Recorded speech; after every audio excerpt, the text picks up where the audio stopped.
Hey everybody, welcome back to my channel. So today I want to talk about the supposed blue tide and what this means potentially for 2018-2020 elections and see what's going on in the electoral scene lately. So lately we've seen a series of Democratic victories in Virginia and Alabama. And also we can look at the other special elections, particularly Georgia and also Kansas. So let's first take a look at the Georgia election.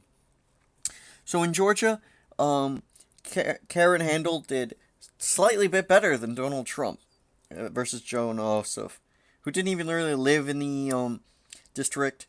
So I would say Joan Ossoff was actually a weak target or a weak candidate for the Democrats, and then they pumped a lot of money to make up for that, and it didn't work. It simply didn't work. So the Republicans won this Republican suburb that's been changing in demographics over the years. Mostly here down here is where the Democrats, a lot more minorities, and Georgia's slightly changing over the years. So Karen won. So this was one of the biggest shutdowns for the Blue Tide. And then we retained this House seat. So it was an open race. There was no incumbent. That's probably why Tom Price did so well here. And so the blue tide didn't really happen in Georgia. It doesn't look like it happened. So this is evidence to support that there isn't really a blue tide. The Kansas special election, so Ron Estates won by 7 points. And it would be a lot more, but he didn't win Wichita, which is generally a pretty conservative area. He won, of course, all the surrounding countryside by, 70% in most cases, with the exception of Harvey County and Coley County, which he won by 55.8%, which is a respectable margin. And Harvey County by, again, just a small vote. So this really doesn't look like a red tide event because it really shows not great turnout in rural areas of Kansas. And also, same thing with Wichita. I don't think there's anything anger against Trump or anything here. It was just Mike Pompeo was extremely popular here, and this is a midterm, so there's not very many people coming out to vote. And we still won by respectable margins, I would say, even though traditionally it's, won by 27 points. But that's in a normal election or with an election with an incumbent where you get these high margins because there's high voter turnout. In this case, not very much turnout. They only really they won Wichita. That's the extent of their victory, and they didn't win Wichita by significant margins, 2%, even though it's a conservative city, generally speaking. So, no real blue tide, not supportive evidence. Virginia, Eddie Gillespie did probably as well. This really shows that there was a decrease in GOP turnout, which is really disturbing. I would say this is more evidence of a blue tide in a blue state. So he didn't do so well in Loudoun County, which he's won before, and he may have cost him the election here. He also beat the Trumpian candidate, so I feel like that really decreased the vote out here in Western Virginia. So I think there's other factors than just a blue tide.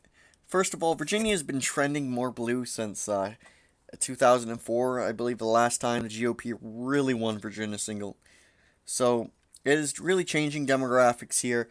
I think there was probably an increased turnout in Democrats, and that's really what helped them win Virginia, even though Eddie Gillespie was coming back from behind.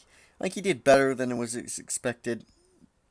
There was some polls showing him in the lead or dead tie, but there's going to be increased by the Democrats, so this is not a good thing. We really need to have increased turnout in Republican areas. That's simply just not happening right now, and I think that's our biggest issue. We feel like we've won and we don't need to do anything, but we sure do because the Democrats want to do everything they can in order to come take back the House, the Senate, and then defeat Trump in 2020. I think that's the big thing. Alabama, this is the biggest point to the blue wave. However, Roy Moore was a flawed candidate, and they just nailed him with fake pedophilia allegations.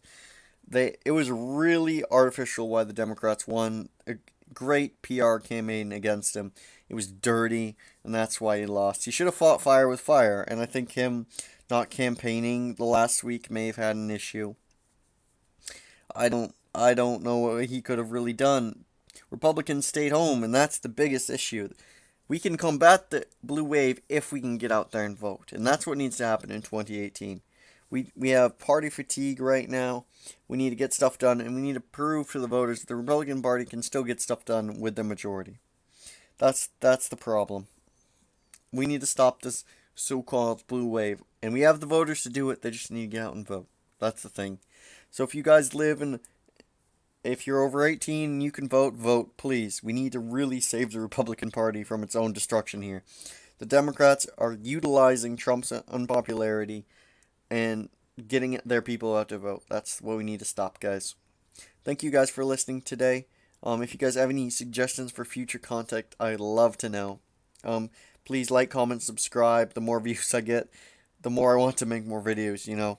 So thank you guys for watching today. Have a great day, and get out to vote when you guys have elections.